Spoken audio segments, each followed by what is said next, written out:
प्रभु यीशु मसीह के मधुर और मीठे नाम में आज दिनांक 9 नवंबर दिन बुधवार को हम आप सब श्रोताओं का हार्दिक स्वागत करते हैं। आज के दिन के लिए वचन जो कि लिया गया है उत्पत्ति की पुस्तक उसका 2 अध्याय 10 पद। वचन कहता है, और उस वाटिका को सींचने के लिए एक महानदी अदन से निकली और वहां से आगे बह के 4 धारा में हो गई।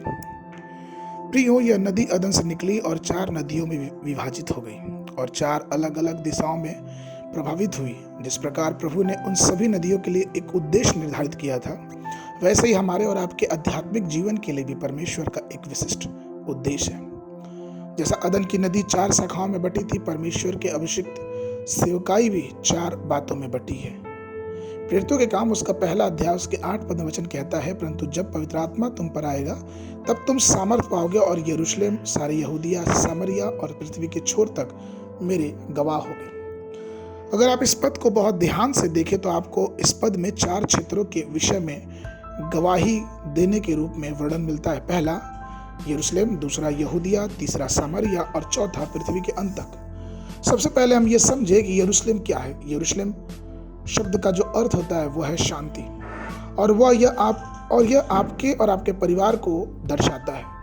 जब पवित्र आत्मा आपके अंदर प्रकट होता है, या फिर यूं कहें कि परमेश्वर की आत्मा जब हमारे अंदर आती है तो वो शांति को लेके आती है। यशायाह नबी की पुस्तक उसके 48 के 18 में वचन इस प्रकार से कहता है, भला होता कि तूने मेरी आज्ञाओं को ध्यान से सुना होता, तब तेरी शांति नदी के समान तेरे धर्म के समुद्र की लहरों के नाई होता।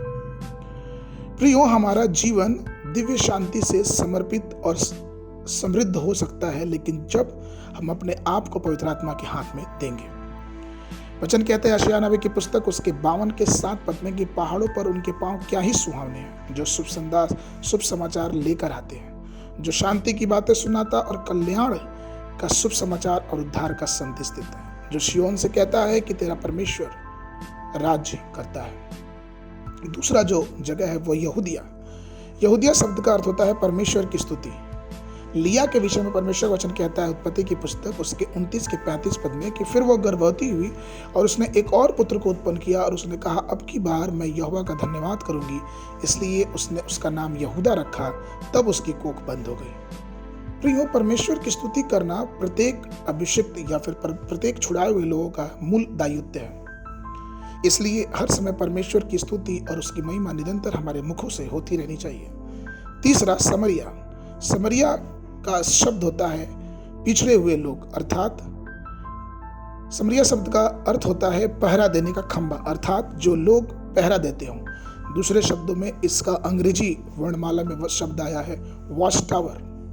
परमेश्वर के अभिषिक्त या फिर यूं कहें कि परमेश्वर के मानने वाले लोगों को अपने जीवन की चौकीदारी बहुत गंभीरता और बहुत महत्वपूर्णता से करनी चाहिए। वो इसलिए क्योंकि परमेश्वर चाहता है कि अपने जीवन की रखवाली करे कि कहीं छोटी छोटी लोमड़ियां हमारे जीवन को बर्बाद ना कर दे, और इसलिए एक चौकीदार के रूप में हमें परमेश्वर से प्रार्थना और दुआ और हर प्रकार की बातों में आगे बढ़ते रहना है। चौथा, पृथ्वी का अंत। यह बात इस प्रकार को दर्शाती है कि हमारा कार्य है कि हम जिन लोगों से भी मिले उनसे परमेश्वर के सुसमाचार की घोषणा करते रहे, उन्हें परमेश्वर के पास लेके आए। हम मसीही जीवन एक गवाही का जीवन होना चाहिए। इसलिए प्रियो, आइए हम भी अपने जीवन की चारों दिशाओं में, जिस प्रकार से अदन की नदी चारों दिशाओं में बट गई, वैसे अपने जीवन को चारों दिशाओं में बांटे, और जहां भी मौका मिले वहां परमेश्वर के सुसमाचार का प्रचार बड़ी दीनता और सामर्थ्य के साथ करने वाले हो सके।